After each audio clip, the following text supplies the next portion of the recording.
Alors, bonsoir, chers collègues. Bienvenue à notre première réunion de l'année 2020.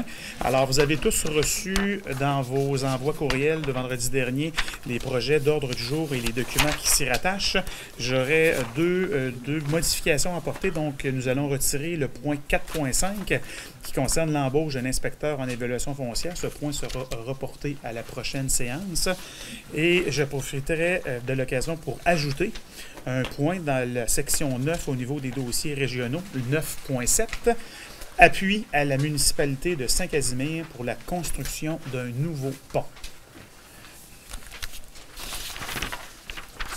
Alors, est-ce que j'aurai une proposition pour adopter l'ordre du jour? Monsieur Blackburn.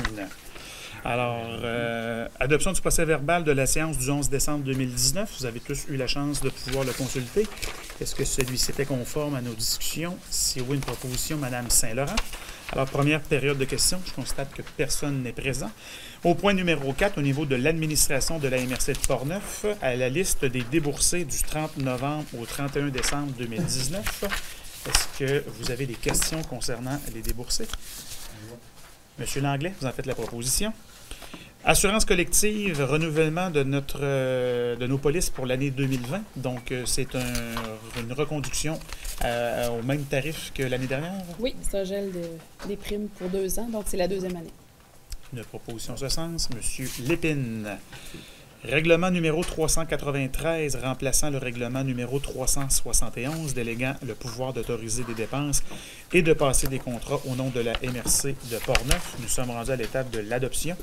Les projets de règlement vous ont été présentés lors des derniers comités de travail. Donc ce soir, M. Léveillé en fait la proposition. 4.4, embauche d'un conseiller aux entreprises pour le service de développement économique, donc à la suite de l'affichage de poste et d'un comité d'entrevue.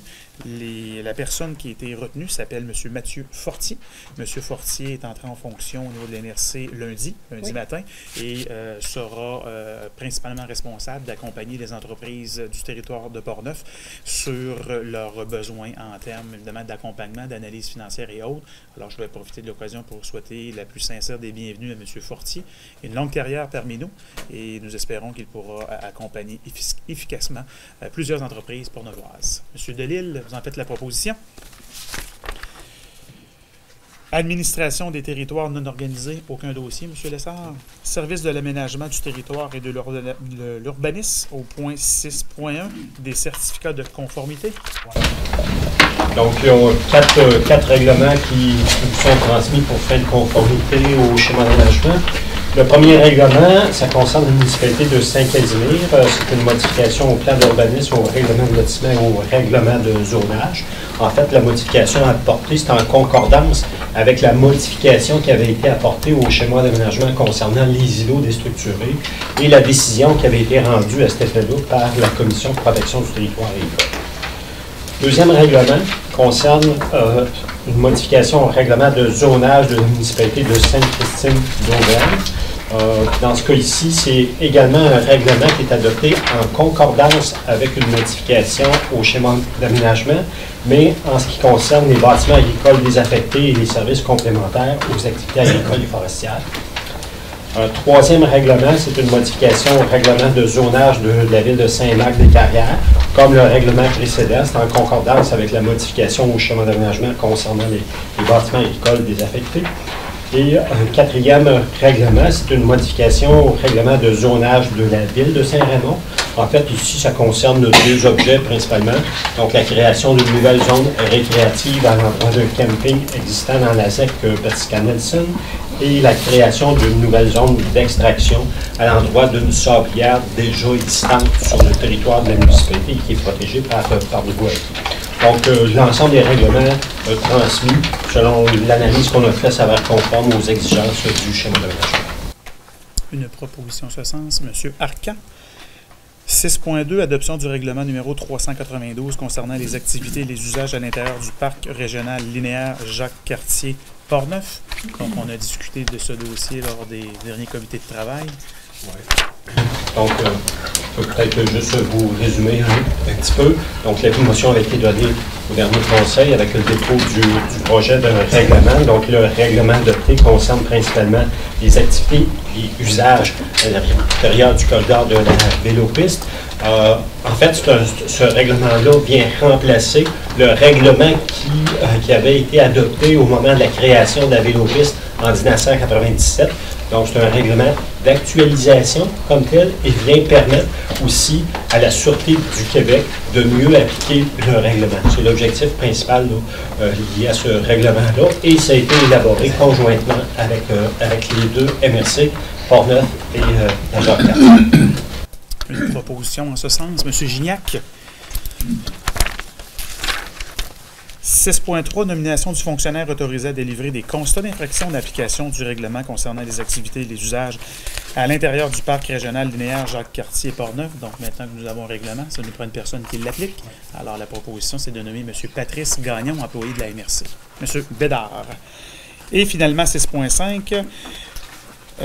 Non, excusez-moi, 6.4. Entente de permission d'occupation de l'emprise du parc régional linéaire Jacques-Cartier-Portneuf.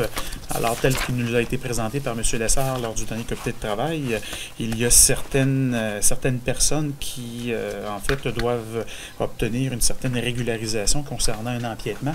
Alors, vous avez la liste des personnes, donc c'est une première mouture et les cas plus complexes seront présentés lors des prochaines séances. Donc, on commence avec une première phase avec les personnes qui sont identifiées dans la résolution 6.4. Une proposition en ce sens. M. Denis. Et finalement, 6.5. Appui à l'Agence des forêts privées du Québec, de Québec 03 pour la demande de compensation pour l'hébergement des travailleurs externes. Donc, cette résolution vise à soutenir les démarches qui sont déjà entreprises par l'Agence des forêts 03 qui vise à demander au ministre des Forêts, de la Faune et des Parcs une meilleure compensation pour les travailleurs, évidemment, qui doivent être déployés dans les forêts privées, notamment, pour améliorer leurs conditions. Alors, une proposition. M. Vézina en fait la proposition. Au niveau de l'évaluation foncière, aucun dossier est traité. Service de développement économique, donc un avenant 2019-1 au contrat de prêt entre la ministre déléguée au développement économique régional et la MRC de Portneuf, donc une autorisation de signature, donc telle que nous l'a présenté Mme Godin. Évidemment, le FLI, en fait, le gouvernement souhaite prolonger la durée d'application du FLI d'une année pour lui permettre le temps nécessaire de compléter son analyse. Donc, l'avenant vise essentiellement à reconduire d'un an le Fonds local d'investissement dont la MRC a la responsabilité d'application. M. Langlais. 8.2, adhésion à la déclaration commune de services de la table sur le développement local et régional de la Fédération québécoise des municipalités. Donc, c'est une résolution essentiellement qui confirme notre volonté d'adhérer à cette table au niveau provincial. M. Alain, en fait, la proposition. 8.3, appui au projet de création d'un centre d'expertise et de formation en combustion de biomasse. Alors, projet qui est en fait supervisé depuis plusieurs années par la Chambre de commerce de l'Ouest de Portneuf et son président, M. Jean-Pierre Naud. Donc, la Chambre de commerce de l'Ouest souhaite prévoir la construction d'un centre de formation et de former de la relève et des ouvriers qui seront spécialisés dans la gestion et l'application de la biomasse. Donc, c'est une résolution qui vise à obtenir l'appui de la MRC de Portneuf. Et nous avons le privilège d'avoir le maire de Saint-Raymond, M. Daniel Dion, qui est responsable évidemment du dossier de biomasse au Forum régional des élus. Donc, si nous pouvons saisir l'opportunité de doter la MRC d'un centre de formation, je pense qu'on va pouvoir se positionner de manière très privilégiée pour les années à venir avec une énergie renouvelable fort intéressante. Alors, M. Francard, vous en faites la proposition. 8.4, rapport d'activité de la MRC de Portneuf 2018-2019 au Fonds de développement des territoires au 31 mars. Donc, c'est la réédition de compte annuelle que Mme Godin nous prépare. Cette réédition de compte, évidemment, nous a été présentée lors du dernier comité de travail. Donc, ce soir, c'est d'entériner le document afin qu'il puisse être publié et transmis au secrétariat de la capitale nationale. Une proposition en ce sens. M. Blackburn. 8.5, renouvellement de l'entente sectorielle sur le développement des activités agricoles et agroalimentaires de la région de la Capitale-Nationale et de la ville de Lévis 2020-2022.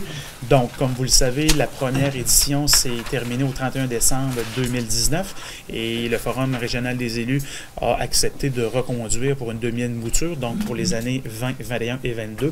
Donc, pour ce qui est de l'implication de la MRC de Portneuf pour les 3 prochaines années, on parle d'un montant de près de 67 000 $ sur un budget global d'1,6 million. Donc, je considère que c'est un investissement qui est fort important et qui va nous permettre d'avoir des retombées économiques dans ce secteur d'activité privilégié pour notre MRC. Alors, une proposition pour M. Dion. Simplement faire un petit... il y a une petite considération à la fin de la résolution. Il faut également nommer les membres du comité directeur. Donc, le préfet est d'office. Et en lisant l'entente en tant que telle, c'est quelqu'un qui doit siéger au forum des élus, qui peut être substitut. Donc, pour l'instant, à moins qu'on reforme les comités, on nommerait M. Daniel Dion comme substitut. Ça vous va? Oui, parfait. Merci, Daniel. Merci de la précision. Donc, une proposition en ce sens, Mme Saint-Laurent. 8.6, secteur industriel de la MRC de Portneuf, dépôt du rapport de stratégie immobilière LGP, stratégie de développement de la fonction industrielle, c'est un dépôt de documents. Donc, comme vous le savez, nous avions mandaté il y a plusieurs mois cette entreprise pour procéder dans un premier temps à un diagnostic de l'état de la situation de la MRC et de chacun de ses territoires. Et la deuxième étape, évidemment, souhaitait le dépôt du rapport au niveau des recommandations. Donc, je vous invite tous et toutes à prendre en considération et en lecture ce document et nous verrons au cours des prochains mois à voir le déploiement des actions que nous considérons prioritaires. Donc, ce soir, c'est un dépôt de document et celui-ci sera rendu public pour que les intervenants puissent en prendre connaissance. Alors, une proposition en ce sens. Monsieur Arcan. 8.7, Accès Travail Portneuf, demande de participation financière au Salon Contact Emploi Portneuf 2020. Donc, à chaque année, la MRC est sollicitée. Donc, une demande d'aide financière de 1 000 $ pour le salon est demandée. Monsieur Tessier, vous en faites la proposition. Et 8.8, composition du comité d'analyse du Fonds patrimoine et culture 2020. Alors, nous avons un représentant qui est désigné par le Conseil des maires. Le comité est présentement constitué de Mme Dominique Roy, M. Aubert Tremblay et de M. Michael Landry. Et la recommandation est de reconduire dans ses fonctions M. Michel Blackburn comme représentant de la MRC au sein du dit comité. M. Lépine. 8.9, Fonds de la région de la Capitale-Nationale à MRC de Portneuf, les projets recommandés, donc au nombre de 2 qui ont été discutés lors du dernier comité de travail. Donc, Mme Godin. Oui, alors le premier, c'est 100 000 $ en subvention pour un projet de démarrage d'une distillerie d'alcool, et non pas de bière, là, on parle de distillerie, on parle d'alcool. C'est un projet de 2 300 000 qui est à Saint-Hubert, alors un 100 000 $ en subvention. Deuxièmement, pour la ville de Neuville, la construction d'un pavillon d'accueil pour le marais Léon Provencher, qui n'ont pas d'équipement, alors on a un 350 000 en subvention pour aider à la construction du pavillon. M. Blackburn, faites la proposition. 9.1, au niveau des dossiers régionaux, service des cadets entend intervenir entre la MRC de Portneuf et la Sûreté du Québec. Alors, comme vous le savez, la MRC a bénéficié de 2 cadets en 2019 qui ont sillonné 6 municipalités. Et pour ce qui est de 2020, je dirais le positionnement qui a été privilégié, c'est de se doter de la même entente, mais que nos cadets puissent sillonner la totalité des municipalités de la MRC. Donc, le projet d'entente vise à avoir au minimum 2 cadets, et si nous sommes capables d'en avoir 4, ça serait évidemment très important et intéressant, parce que ces sommes-là sont budgétées au niveau de notre budget 2020, et s'ils sont disponibles, nous allons les accueillir de manière bienveillante. Ils pourront découvrir notre magnifique MRC. Donc, j'aurais besoin d'une résolution pour soutenir la démarche. M. Franqueur.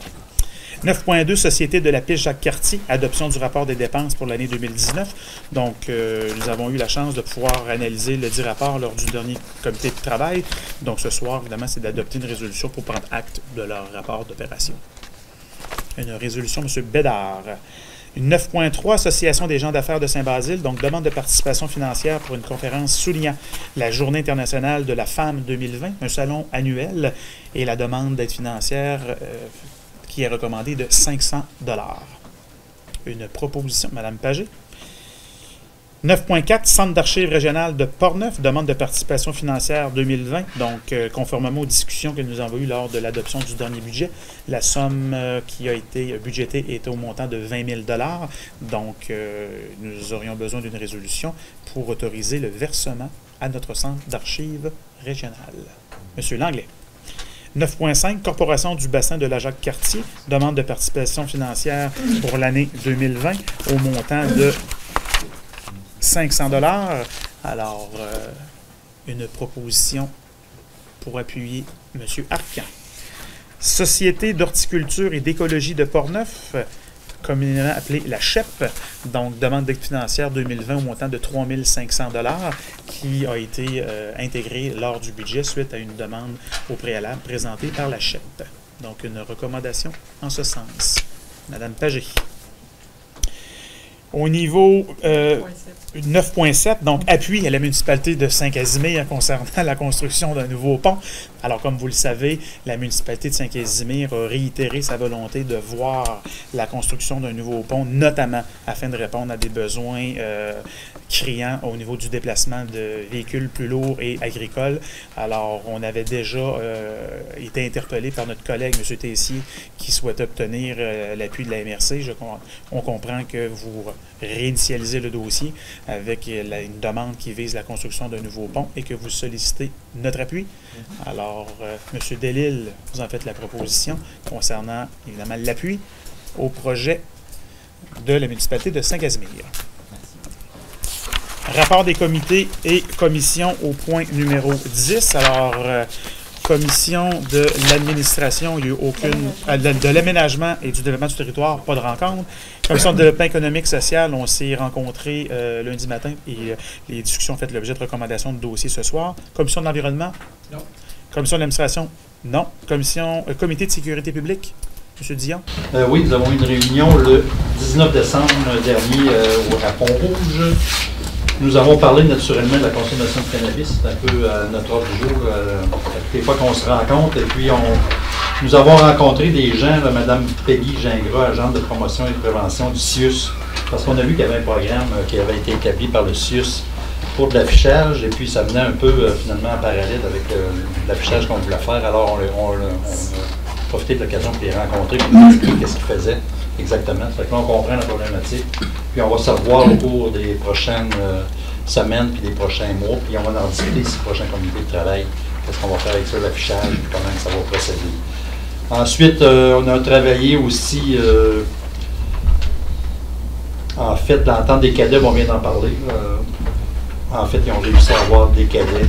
Ils ont fait une demande, en fait, la Sûreté du Québec, pour avoir des cadets dans Portneuf. Je pense que c'est intéressant. Cette année, on en avait. Là, ils vont couvrir tout le territoire, et puis on va en avoir 4 probablement.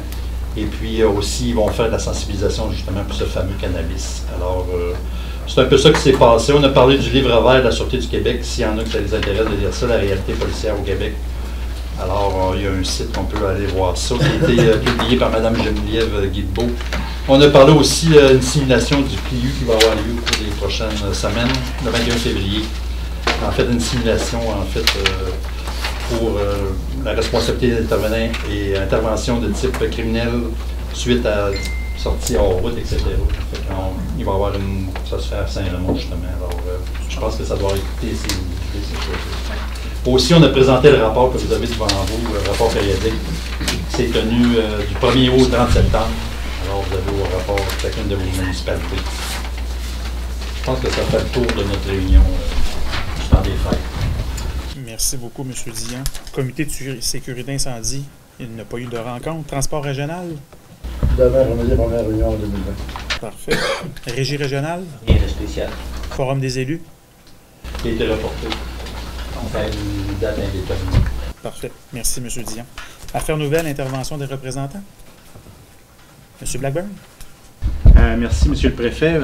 On vous invite à Cap Santé le 29 février prochain à assister. C'est une invitation du comité du Noël d'antan qui va mettre en place son premier bal pour célébrer. C'est intitulé le bal de Rose la Tulipe.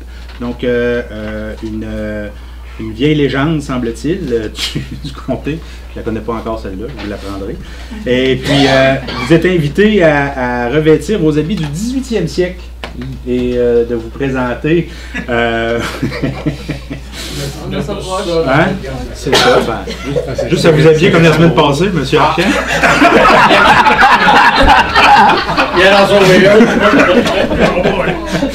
Donc, vous êtes invité donc à vous joindre à nous. C'est au coût de 20 $ pour participer au bal. Il y aura des gens, là, la musique traditionnelle donc de Gaétan Lefebvre, M. Gaétan Morissette, Jacques Dupuis, Normand Legault et Tico Petit. Donc, ça risque d'être très intéressant et enlevant. Donc, aurez-vous l'audace de vous joindre à moi pour ce bal-là? Ben, vous en saurez plus au mois de mars, mais je vous invite à vous joindre à moi pour cette activité de financement. Donc, 100% des sommes amassées iront pour aider à contribuer au financement du Noël d'antan qui fêtera sa 20e édition. 29 février Pour prochain. ceux et celles d'entre nous qui ne pourront être présents, je vous invite à prendre beaucoup de photos. Ça devrait nous intéresser, honnêtement. Surtout Gaston. D'accord.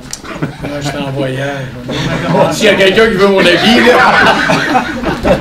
D'autres interventions des collègues? Alors, je constate qu'il n'y a pas d'autres interventions. Deuxième paire de questions. Est-ce que Oui.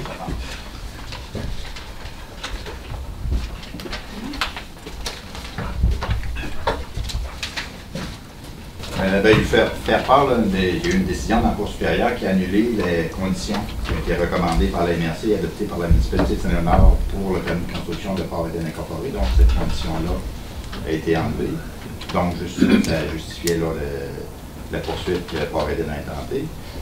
Juste pour vous... Monsieur Langlois, je veux comprendre. Non, j'ai une paire de questions, ça s'en vient. Bien, vous intervenez comme maire de la municipalité de Saint-Léonard? J'ai pris la place du public puis intervenu comme Denis Langlois, président de Port-Éden incorporé. Je veux juste éclaircir cet élément-là. C'est pour ça que j'ai écrit ma flèche. Donc, ces permis-là, ça m'a coûté 12 600 $ au niveau des consultations publiques de la MRC. Ça m'a coûté presque autant un avocat. Pour le dossier à Sainte-Christine, ça m'a coûté 2 000 $. Donc, mon dossier est de 30 000 $ de permis. J'aimerais savoir de la part de la MRC, quelle autre entreprise paye les sommes réellement courues par la MRC pour le traitement de leur dossier. Je pense ici, dernièrement, Sable Marteau, où on a travaillé beaucoup pour eux autres. On a travaillé beaucoup pour le gars avec Grand Port-Neuf. Je sais que Construction Pavage Port-Neuf est en demande. Donc, j'aimerais savoir comment faire avec ces entreprises-là. Bien, en fait, votre question, je vais la prendre, on va la prendre en note, on va vérifier. Et j'ai pas de réponse à vous donner, M. Langlois, comme ça, c'est instonnante. Donc, c'est ça, j'aimerais savoir combien c'est chargé cette entreprise-là. Ensuite, un autre aspect de mon dossier qui va devenir d'actualité concernant les aides réseau d'heures. J'en ai fait part lors de la consultation publique à Sainte-Christine. Il y a un jugement de la Cour d'appel qui dit que les aides arrivants, les aides réseau d'heures, font partie des conditions à être imposées sur justification lors justement des consultations publiques, alors qu'ici, dans la MRC, ils sont obligatoires. Ça vient dans le document complémentaire, l'article 6.4.2, qui oblige les municipalités à les rendre obligatoires dans leur règlement. Donc, moi, j'aimerais ça que de modifier, je fais une demande formelle à la MRC, de modifier cet aspect-là du schéma pour éviter, parce que il y a des porcheries comme Port-Éden a construit sur fumier solide, ça ne génère pas d'odeur. Donc, les odeurs sont réduites à la source. Et le jugement est clair là-dessus, s'il n'y a pas d'odeur, il n'y a pas de justification d'avoir des aides d'odeur. Donc, j'aimerais que les municipalités aient la possibilité de modifier leur règlement pour rencontrer cet aspect-là. C'est nouveau, je comprends que la réglementation n'est pas adaptée à une nouvelle façon de faire à l'industrie fossile, mais je pense que comme entité publique, il est plus adapté au règlement, à la nouvelle façon de faire de cette industrie-là. Et je demande formellement qu'on travaille à ça, à mettre à jour la réglementation et justement le schéma, parce que même si les municipalités voudraient, ils ne pourraient pas avoir le schéma. En fait, ce qu'on peut faire, M. Langlois, assurément, c'est qu'on va analyser cette demande-là. On a une commission d'aménagement qui pourrait notamment regarder le tout. Et il va y avoir des recommandations. Le schéma d'aménagement, il se vote ici par les maires représentants. Donc, c'est un pouvoir qui est souverain.